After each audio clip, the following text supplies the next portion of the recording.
So for those Green Party members, and there are many, because I have met some of the very best people in my life through the Green Party, I want to say that there is a struggle that is going on for the soul of the party.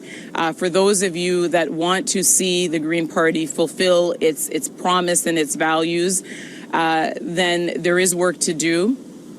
And for those Green Party members who have taken great pleasure in attacking me, in calling for assaults against me, in calling for organization against me, in suggesting that I'm part of a conspiracy against the party, you may take small comfort in this for a moment, but please know that there are many more people like me than there are you, and you will not succeed in the end. You will not succeed in the end. And I will look to those other people to take up the baton and to move the party in the direction that I still believe that it can go in.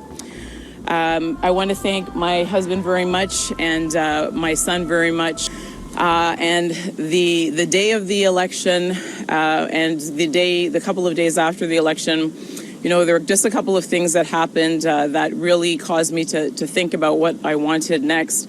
On the day of the election itself in the morning, the only email that I received from our council, from the president of our council, was an email calling for an emergency meeting to launch a leadership review.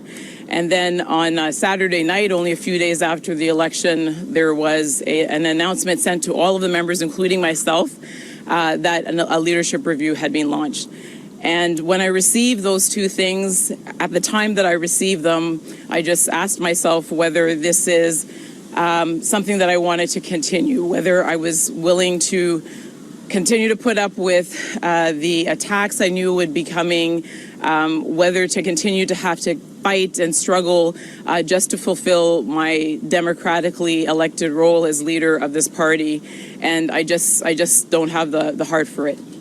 The election was very difficult for those who have been following. They will know that, you know, and it doesn't take a rocket scientist to know that when you head into an election without funding for your campaign, when you head into an election without the staff to staff your campaign, when you head into an election without a national campaign manager, when you head into an election being, again, under the threat of a court process from your party, it's going to be very hard to convince people to vote for your party.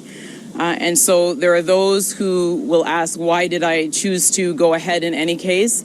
And I can tell you that it was a tremendous struggle to decide to continue. I knew that we were likely not going to do well, and I knew that as the leader, even without those tools that I needed, the first person that the public would look at would be me.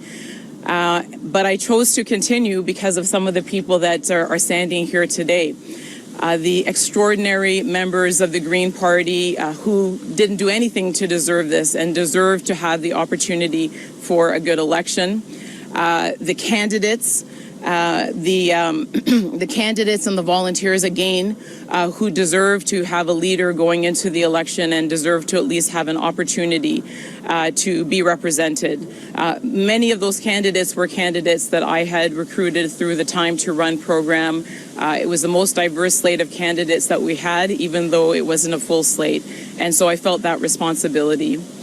I also felt a responsibility, you know, to show that someone like me could get as far as I could, and that I could draw on wells of strength, much of it coming from, again, the people who are here today and others, to at least get across that finish line. Don't forget to like, dislike, subscribe, and comment. Safe Space Cafe. And always, have a good day.